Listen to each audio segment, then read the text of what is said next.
پیار، نبی کا پیار، کیا کوئی سمجھے کہ زہرا سے کیا پیار تھا؟ آیہ عذاب نازل ہو گئی، آیہ عذاب نازل ہو گئی۔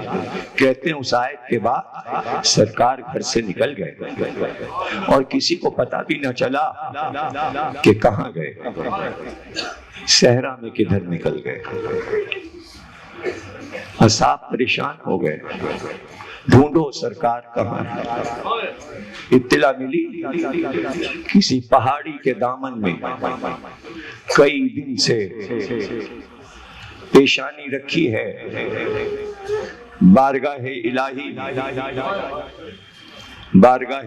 میں، اور آنسو رواں ہیں اور فریاد ہے کہ کیا میری امت پہ عذاب آئے گا، کیا میری امت کو دوزخ میں ڈالا جائے گا، اور روتے ہیں اور آیت کو پڑھتے ہیں۔ تمام اصحاب سمٹ کر جناب سیدہ کے دروازے پر آئے اور کہا بی بی ہم سب میں ہمت نہیں کہ ہم جا کر رسول خدا کو اٹھا کے لائیں، اس لیے کہ کسی کی مجال نہیں ہے کہ ان کے قریب جائے۔ بی بی کیسے لائیں وہاں سے رسول اللہ کو؟ کئی دن ہو گئے روتے روتے جب سے امت کا انجام معلوم ہوا ہے۔ ایسی رحمت للعالمین ذات ہے کہیں کہ جب امت کی خبر دی گئی کہ جہنم میں پھینکا جائے گا تو سرکار روتے روتے سجدے میں گر گئے کہ ہائے یہ کیا ہوا، ہم تو اس امت کو بچانا چاہتے تھے، اور اصحاب بھی رو رہے ہیں۔ کہتے ہیں بی بی نے چادر اوڑھی، حسن اور حسین کو گود میں لیا اور اس صحرا کی طرف چلی۔ بھائی میری طرف دیکھنا، اور یہ روایت پڑھ رہا ہوں سنی سائم چشتی فیصل آباد، سنی نے یہ روایت البطول کتاب میں لکھی ہے۔ سائم چشتی شیعہ نہیں ہے اور ان کی کتاب البطول سے یہ پڑھ رہا ہوں۔ ایک بار جناب سیدہ قریب پہنچی اور وہیں خاک پہ بیٹھ گئی، اور اس کے بعد چھپ کر اپنے دونوں ہاتھ رسول اللہ کے شانے پہ رکھے اور کہا بابا آپ کی بیٹی سیدہ آئی ہے۔ سجدے میں ہے نبی، بابا آپ کی بیٹی سیدہ آئی ہے۔ اے بابا آپ جب میرے گھر آتے ہیں اور مجھے اپنے کاندھے سے لگاتے ہیں تو آپ میرے بالوں کو سونگھ کے کہتے ہیں فاطمہ تمہارے بالوں سے جنت کی خوشبو آتی ہے، معراج کی خوشبو آتی ہے۔ بابا آپ کو میرے یہ بال بہت پسند ہے نا کہ ان میں جنت کی خوشبو ہے۔ بابا میں قسم کھاتی ہوں محشر میں ان بالوں کو میں ہاتھوں پہ اٹھا کر آپ کی امت کو بچاؤں گی۔ بابا گھر چلیے۔ کچھ کیا کیا سنا تم نے؟ کیا سنا؟ کہاں سنا؟ اب جملہ میں دیتا ہوں، سائم چشتی کے جملے پر جملہ میں دے رہا ہوں اور یادگار جملہ دے رہا ہوں۔ زہرا بی بی کے پریشان بال، سر کے پریشان بال جو امت کی شفاعت کے ضمانت بننے والے تھے، یہ امت نے کیا قیامت کی کہ ایک بار زہرا کے گھر سے آواز آئی ابو الحسن کو چھوڑو ورنہ زہرا اپنے بالوں کو اٹھا۔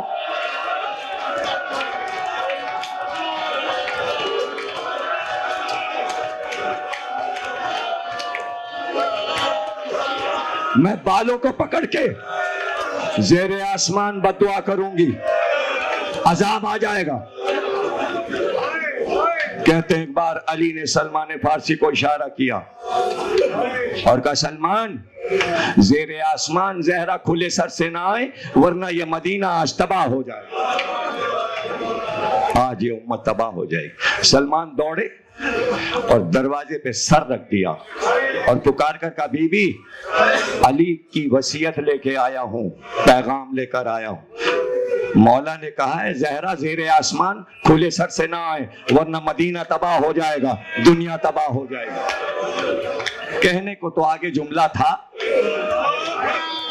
لیکن نہیں کہیں گے، اس لیے کہ فرمائش یہ ہے کہ الوداعی رات ہے اور مسلسل یہاں کی مجلس کے بعد مجلس کی وجہ سے شکایت آئی کہ مصائب آپ نے کم پڑھے، لیکن آج پڑھ دیجئے۔ خواتین کی فرمائش، دوستوں کی فرمائش، بانیان اعضاء کی فرمائش، زحمت ہے، زحمت ہے۔ یہی زہرا اللہ کی سچائی کے لیے، صداقت کے لیے بابا کے ساتھ مباہلے کے میدان میں آئی۔ چہرے پہ سیاہ نقاب، زہرا بی بی کے سر سے پیر تک مکھنے اور برقعے میں۔ عیسائیوں نے دیکھا سیاہ نقاب کا وقار تھا کہ گھبرا کر کہا ہم مباہلہ نہیں کریں گے، ہم وہ چہرے دیکھ رہے ہیں۔ چہرے تو چار ہی دیکھے تھے، بی بی کا چہرہ تو نقاب میں تھا، پتہ چلا نقاب کی جلالت تھی۔ چہرے تو پہلی بار حسن اور حسین کے دیکھے تھے، علی اور رسول کو تو دیکھ چکے تھے عیسائی، روز مسجد میں آ رہے تھے، تو وہ کون سے چہرے تھے جو ان کے لیے نئے تھے؟ وہ دو بچوں کے چہرے تھے، حسن اور حسین کے چہرے تھے۔ یعنی کیا پیار آ گیا ان راہبوں کو۔ اس میں ایک 25 سال کا جوان راہب بھی آیا تھا اور نئی نئی اس کی شادی ہوئی تھی۔ جب سارے راہب چلنے لگے تو اس نے کہا دیکھو ہم بغیر محمد سے ملے نہیں جائیں گے، ہم رخصت ہو کے جائیں گے۔ سب نے کہا چلو مل کے چلتے ہیں۔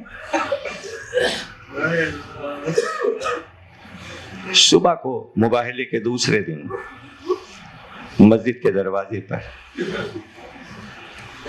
وہ راہب آیا، ادب کے ساتھ بزم رسول میں داخل ہوا، لیکن اس وقت وہ تھا کہ 6 سال کے حسین رسول اللہ بیٹھے تھے اور حسین دونوں رسول اللہ کے زانوؤں پہ پیر رکھے ہوئے کھڑے ہوئے تھے، میری طرف دیکھیے گا، اور حسین کا ایک ہاتھ رسول اللہ کے گلے میں تھا اور سینے سے لگے ہوئے تھے، پیر دونوں زانو پہ تھے، اور دوسرا ہاتھ بار بار رسول اللہ کی ریش میں پھیرتے تھے۔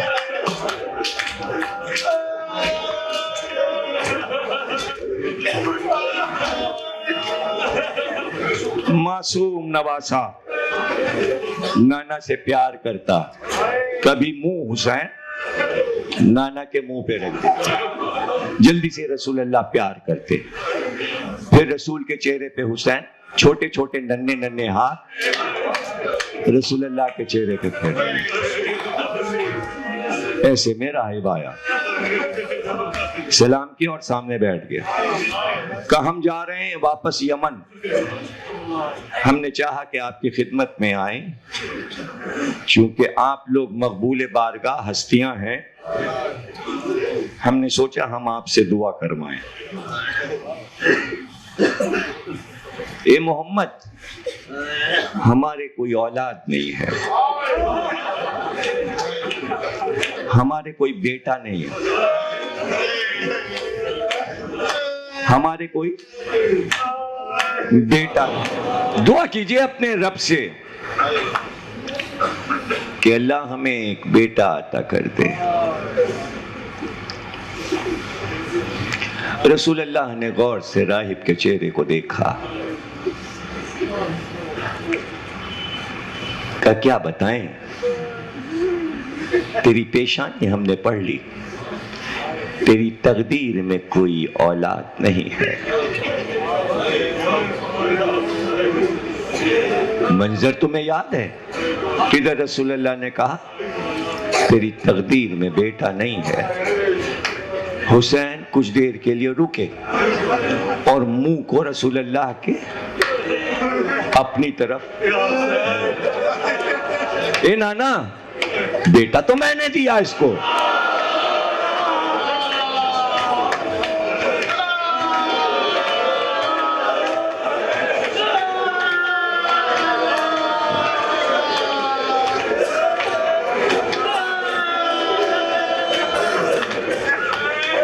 حسین اس کے نصیب میں بیٹا نہیں ہے، میں نے اس کی تقدیر پڑھ لی، بیٹا نہیں ہے۔ کبابا ایک اور بیٹا دیا۔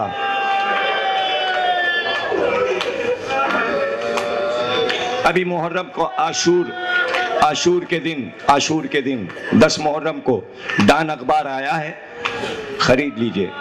انتظار حسین کا مضمون آتا ہے، دت برادران، حسینی دت کے بارے میں 7 بھائیوں کا قصہ، یہ راہب کے 7 بیٹوں کا قصہ۔ انگریزی میں کتاب انگلینڈ میں چھپ گئی ہے، اس پہ تبصرہ کیا انتظار حسین نے۔ ہم آپ کو بتائیں گے کہ حسینی برہمن کے بارے میں۔ حسین تو مولا علی کے بیٹے ہیں اور برہمن ہندو ہوتے ہیں۔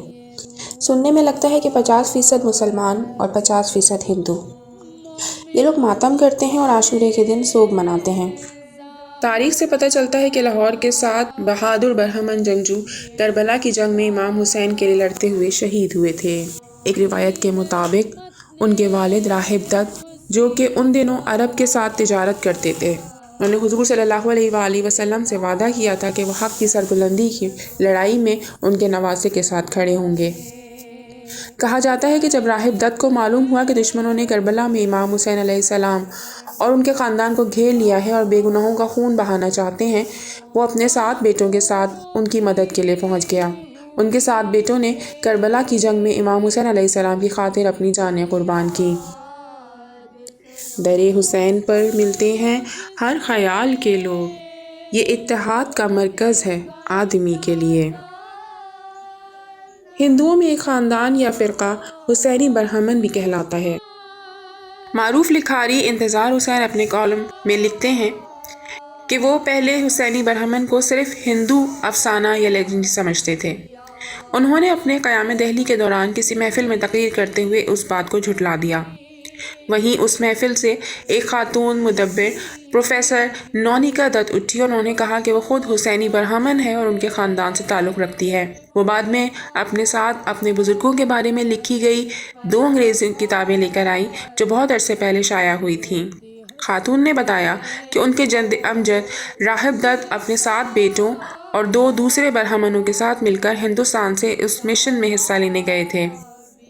ان میں سے ایک یعنی راہب دت بچ کر واپس آ گئے تھے۔ وہ افغانستان کے راستے ہندوستان میں داخل ہوئے اور سیالکوٹ کے ایک گاؤں ورن وطن کے مقام پر آباد ہوئے۔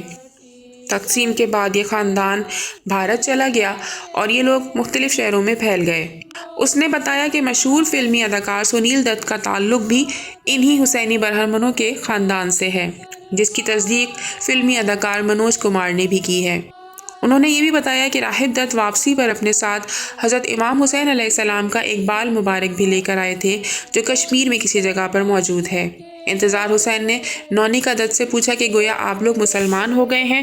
اس نے جواب دیا، ہرگز نہیں، ہم ہندو برہمن ہی ہیں۔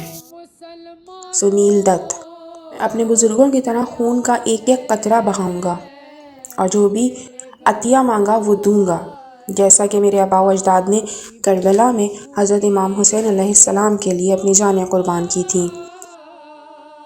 یزید ابن معاویہ برائی، ظلم، منافقت، فسق و فجور اور بدکاری کا بازار بنائے ہوا تھا اور اس کو اسلام کا نام دے رہا تھا۔ وہ چاہتا تھا کہ امام حسین علیہ السلام اس کے ہاتھ پر بیعت کریں اور اس طرح ان کے ظالمانہ اور غیر اخلاقی طرز حکومت کی تصدیق کریں۔ امام حسین علیہ السلام نے اس کے زبردستی اور ناجائز مطالبے کو رد کر دیا۔ جیسے جیسے مخالفت ہوگی ان عقائد کی بات آگے بڑھے گی. وہ تو کہیے 7 پہ بات رک گئی، اور اب جو راہب اٹھا تو میری طرف دیکھنا. نبی کے زانوں پہ حسین کے پاؤں تھے. اس نے جھک کر دونوں ہاتھوں سے ننھے ننھے پیروں پہ اور ہاتھ رکھ کر کہا، حسین تم نے آج ہمیں مالا مال کر دیا، بڑی دولت دے دی تھی. بس میں 3 منٹ سے زیادہ نہیں پڑھتا، اس کے بعد 3 منٹ 4 منٹ ہو جائیں، بس سے زیادہ نہیں، اور مجلس تمام ہو. حسین قادسیہ سے راستہ جاتا ہے اور حلب کی طرف جب مڑتا ہے تو صحرا جہاں پہ ختم ہوتا ہے وہیں ہمارا دیر ہے. ہمارا دیر بہت مشہور ہے. اگر کبھی ادھر آنا ہو تو ہمارے گھر بھی آنا. اگر حسین چپ رہتے تو کوئی بات ہی نہیں تھی. بات تو اب ہو گئی کہ حسین نے بے اختیار کا راہب ہم آئیں گے، ہم آئیں گے. بھائی اس کا یقین بڑھ گیا. وہ واپس آیا، اس کو 7 بیٹے ملے، برابر کے جوان بیٹے ہو گئے. تو جب 7 بیٹے مل گئے اس کا یقین کتنا بڑھ گیا. تو اب اس کو یہ یقین، حسین آئیں گے، حسین آئیں گے. 10 ہجری کا واقعہ تھا، 60 ہجری آ گئی، 50 برس کے بعد کی بات ہے. ہاں 50 برس کے بعد کی. اس وقت حسین 6 برس کے تھے، اب حسین 56 برس کے ہیں. تو اب راہب کی عمر بھی تو زیادہ ہو گئی، بچے جوان ہو گئے، 7 بھائی جوان ہو گئے.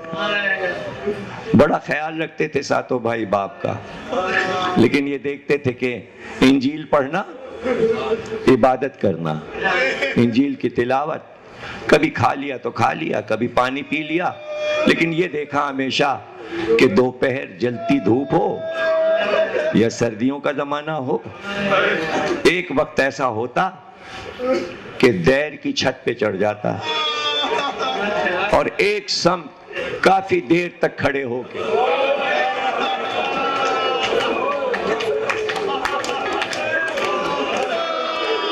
بچے پیچھے سے آ جاتے، کہتے بابا دھوپ بہت تیز ہے، ہم لوگ بچپن سے دیکھ رہے ہیں، آپ کس کا انتظار کرتے ہیں؟ کہ کسی نے وعدہ کیا ہے، ہمیں یقین ہے کہ وہ آئے گا. ہم کو یقین ہے وہ بڑا سچا ہے، وہ بڑا صادق ہے، اس کا وعدہ سچا ہے، وہ آئے گا. میں اس کا انتظار کر رہا ہوں. لیکن اس کو جس کا انتظار تھا برسوں گزر گئے، وہ نہ آیا. ایک رات، آدھی رات تھی، تلواروں کی جھنکار، گھوڑوں اور اونٹوں کے قدموں کی آواز. آدھی رات کو اس کی آنکھ کھل گئی، گھبرا گیا کہ اس صحرا میں اتنا شور کیسا ہے. گھبرا کے دروازے کو کھولا. اللہ سب کو زیارت کرائے. جب شام زیارت کو جاتے ہیں تو حلب بھی جاتے ہیں، اور جب دیر جانا اس زیارت کو کرنے کے لیے جانا، تو جب وہاں جاؤ گے 2 دروازے ہیں اندر جانے کے لیے. ایک صدر دروازہ ہے، ایک دوسری طرف دروازہ ہے. پہلو میں جو سڑک ہے ادھر کھلتا ہے، ادھر سے دیر قلعہ لگتا ہے، اور ایک دیوار چلی گئی ہے دور تک. وہ پہلے پرانا راستہ تھا 1400 برس پہلے، ادھر ہی سے قافلے آتے تھے. اس نے وہ والا دروازہ گھبرا کے کھولا، اس نے دیکھا، اترا، دیوار سے لگے ہوئے کچھ نیزے دیکھے اور ہر نیزے پر ایک سر دیکھا. ایک ایک سر کو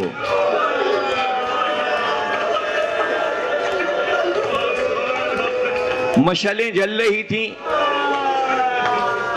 اور کوئی لشکر نے پڑاؤ ڈالا تھا. غور سے دیکھا تو سپاہی گھوڑوں پہ سوار تھے اور لشکر کے درمیان میں ایک جگہ پر کچھ عورتوں کو دیکھا جو زمین پہ سر کو جھکائے ہوئے اور ان کے بال چہروں پہ پڑے اور سب کے ہاتھ بندھے. ان میں ایک قیدی جس کے ہاتھ میں ہتھکڑیاں، پیروں میں بیڑیاں، ہاتھ میں تو، گلے میں تو. تم جیو اور تم سلامت رہو. ہو گئی مجلس. اب یہ رات الوداع ہے. کل کی رات عید کی رات ہے، عزا کی یہ آخری رات ہے. الوداع کہو، کربلا والوں کو الوداع کہو اور ہاتھ باندھ کر کہو مہمان آئے تھے، خاطر نہیں ہو سکی، اگر کوئی خطا ہو تو حسین معاف کرو. ہم نے فرش بچھایا، ہم نے سبیلیں لگائیں، ہم نے علم سجائے، ہم نے تبرک بانٹے، مگر اگر مہمانداری میں کچھ رہ گیا ہو تو ہاتھ جوڑ کے معافی مانگو اور الوداع کہو.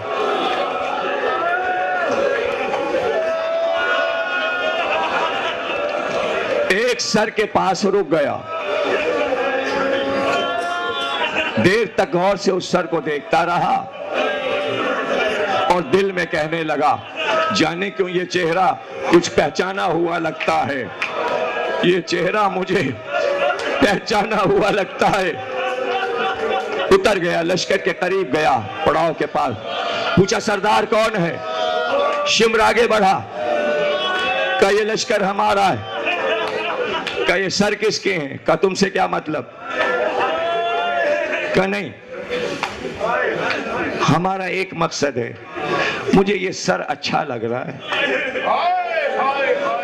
یہ سر مجھے تھوڑی دیر کے لیے دے دو، جب جانے لگنا تو واپس لے لینا. کہ یہ کیسے ہو سکتا ہے؟ یہی سر تو ہمیں وہاں پیش کر کے دمشق میں انعام لینا ہے بادشاہ سے، تم کو کیسے دے دیں؟ دروازے کو کھولا، اپنے حجرے میں آیا، ایک صندوق کھولا، سارے کپڑے پہننے کے ہٹائے، نیچے سے کچھ سونے کی اشرفیاں نکالیں، درہم و دینار نکالے، ہاتھ میں سکے لے کے آیا، شمر کے پاس آیا، کہا یہ سکے سب صدقے ہیں اس سر پہ، یہ سکے تم لے لو، مجھے تھوڑی دیر کے لیے یہ سر دے دو. شمر نے سکے لیے، اپنے کمر کے پٹکے میں باندھے، کہا اچھا سر لے جاؤ، لیکن جب ہم چلنے لگیں صبح کو تو سر واپس کر دینا. کہاں دے دیں گے، لیکن کچھ دیر کے لیے دے دو. نیزے سے سر کو شمر نے اتارا، کیسے؟ زلفیں پکڑ،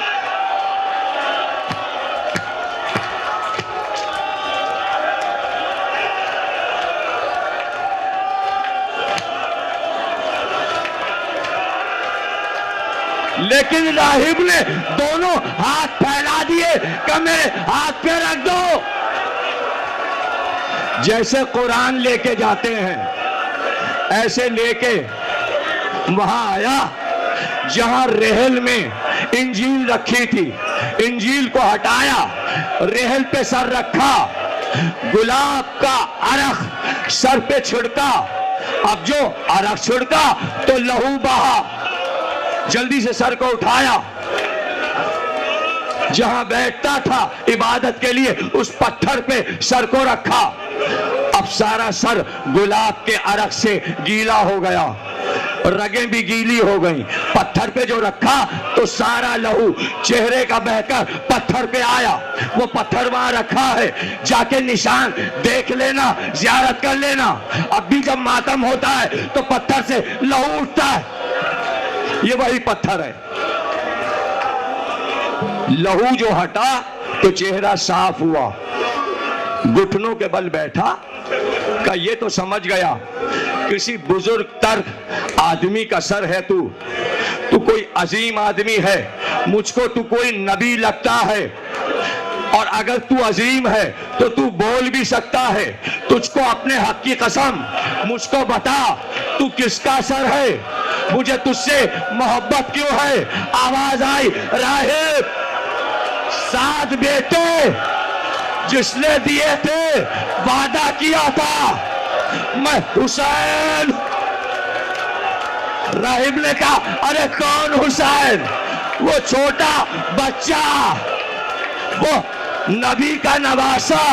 دور سے آواز آئی, راہب فاطمہ آئی ہے, میرا بیٹا حسین تیرے گھر. ایک بار راہب نے سر پہ ہاتھ مارا کہ میرا مہمان آیا بھی تو گلا کٹ گیا.